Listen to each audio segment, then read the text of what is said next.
Don't Link, it's your boy Ink. And it's funny because, it's actually really funny because Real Ramos doing that. So she mentioned it, and then for some reason she was one of the first to see it. And then a lot of people saw it, myself included, which is Real Ramos. We did a show, and a song says, "A road out here with an me." People are getting tattoos. They're not getting tattoos of the whole thing. They're getting the first letter of each word. And he said, "A world without Eve isn't meant for me." Eve is his girlfriend. I don't know if it's his wife. I hope I'm not disrespecting their relationship, but and for the first time, so I'm used to watching people react. So talk about, of course, Nick Nocturnal. We're watching a lot of him. I love Nick Nocturnal. I love the disgusted face. I love that.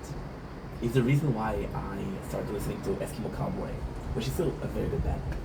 Um, and I'm seeing a lot of people, and for the first time, see with metal, it's more so, it's weird because there's been a shift in the metal scene reaction.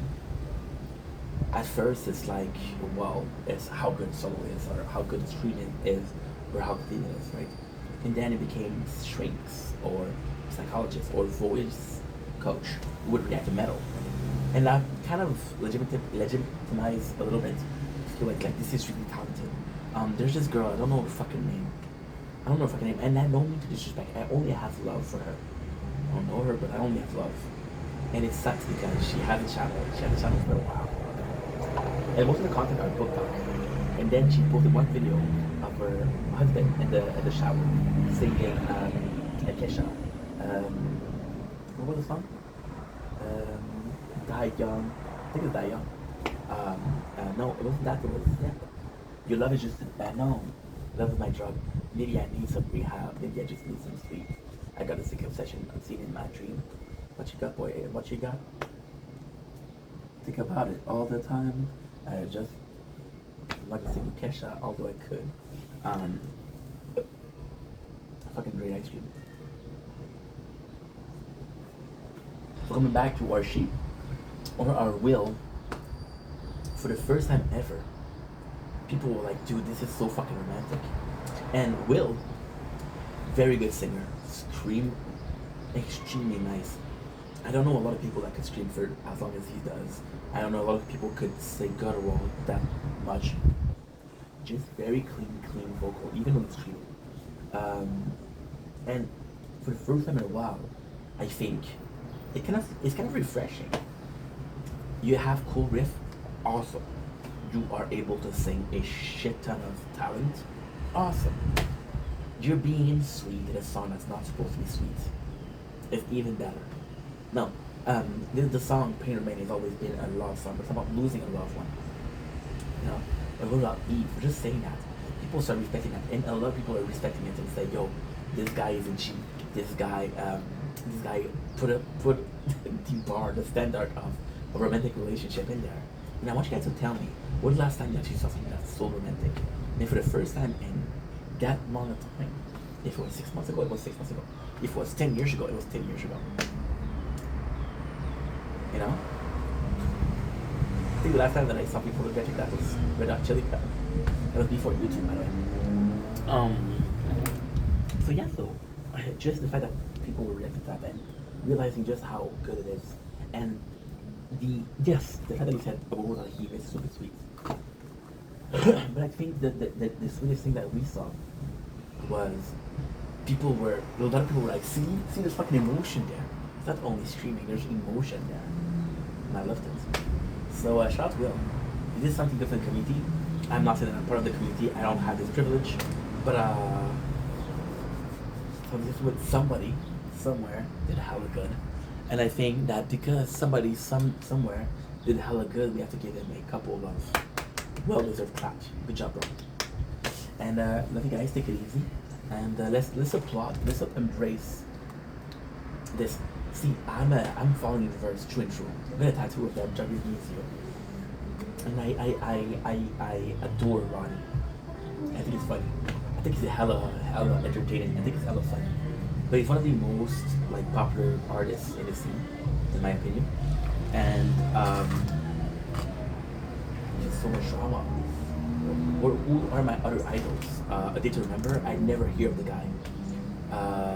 my other idol, Oliver Syke. What is it that keeps on to Oliver Syke? You know? Stuff. Stuff. That's pretty much it. Anyway, love you guys. Take it easy. Peace. My apologies. Disgusting. Ew.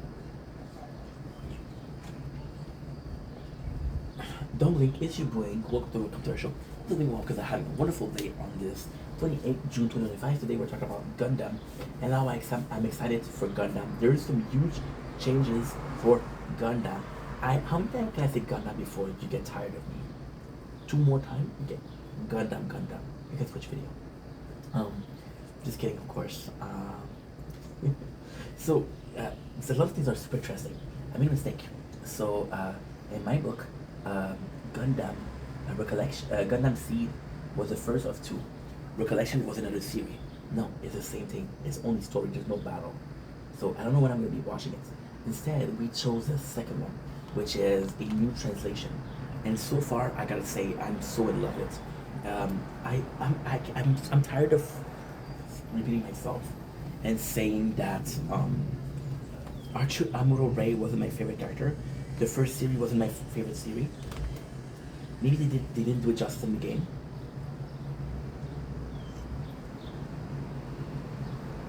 It's so good. So freaking good. Just me. Maybe it's just me. Maybe I'm crazy. Pretty much for sure I'm crazy. There's no doubt in my mind I'm crazy. So why am I liking it so much? Well, because it's a story of a dude that was kind of oppressed by the Titans. Titans are kind of the main guy, kind of the general, and we're joining the rebellion. Now, first of all, what I really like with this one, because all the characters actually pretty cool. The character that's like, yo, they killed my mom, they destroyed that colony, I will never forgive them. But there's other character like Boa, which is the commander of the White Base. There's Char Aznavour, which is a big figure in the first season. So there's repeated character that I kind of like. First of all, second of all, the fact that we're fighting the oppressor is also really good. I did really like the story of Seed, but so far, the story of Seed is great. It's great. But when you look at the plot, is 2 groups, the neutral and the coordinator, and one of them is being victim of almost a racial discrimination. Another one, they're facing being weaker. It's that's the reason as to why it's easy. The reason for both sides, right? And it's just both sides fighting. This one is like, no. What you're doing is oppression. What you're doing is dictatorship. It's not a race. I guess not a race. It's not common enemy. It's a dictatorship that's falling, and I love that. Why am I liking that also? Is because if I'm being completely honest, and this is my perception. You can agree, you can disagree. I don't really care. It's your opinion. I respect it. But there was a lot of me that really enjoyed watching the first season and how shitty the graphics were. I really enjoyed that. That was my favorite thing. How bad it looked. And I know this is horrible to say, but I don't care. Because it showed how old and how important, culturally speaking, Gundam is. The second season doesn't look that much better. Seed felt like a huge, and I do mean a huge pro, or a huge upgrade. Water. Not sure as to where it comes from. So it's a huge difference. So coming back to a more retro style is actually quite nice, and it feels more natural. Now, in the craziest world, I'm going to be finishing this in a couple of days, which is where I'm going to get the second part of this. I'm actually really excited. Also, you guys have been hearing me talk about Gundam a lot. And you've seen me today, and I'm super excited. Here's why. I haven't played Gundam in a month because I lost my account. Here's why. I haven't had a new story of Gundam in a month. This is a new story. I'm super excited about that. First of all, it's going to involve their adding things, which is the map event, which is the Eternal Road, which is also, and the map event is just showing how much Gundam you need. So in most Geshe games, the problem with it is that it doesn't work right. The problem is you'll have a good team, and the team will be so good until they release new characters that are stronger, and then you get a stronger that's stronger. It's a constant cycle. Oh, they're stronger. But it makes sense. in Dragon Ball, would you put at the opening page a Goku Super Saiyan 4? No. But Goku, Hoken, Saiyan 1, Super Saiyan 2, Super Saiyan, Super Saiyan 3, Super Saiyan 4, Super Saiyan God, Super Saiyan Blue, Ultra Instinct, and the next one, which is gonna be Super Saiyan 4 Ultra Instinct 3. The thing is you have to use all of those Gundam. So why do you have to do all of those Gundam? Well, first of all, the 7. You have to put that in. Like, for example, it is a whole squad that resistant to plagues, and your team of good guys, your team of extremely powerful Gundams are all Blade.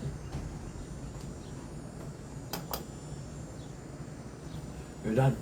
And then even then, you gotta determine, can your pieces move on the board nicely or not? That's a major situation. But the fact that we have to use other Gundam, but also the fact that it's so simple to explain.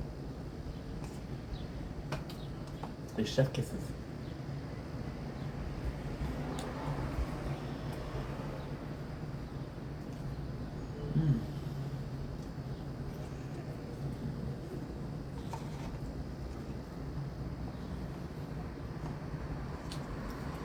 That's fun.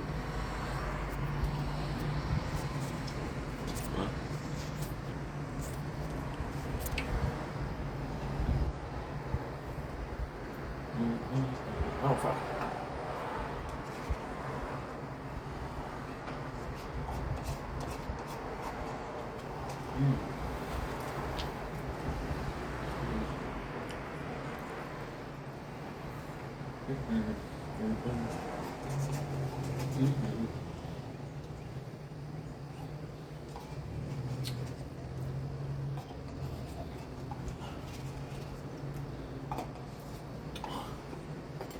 Stop fucking filming.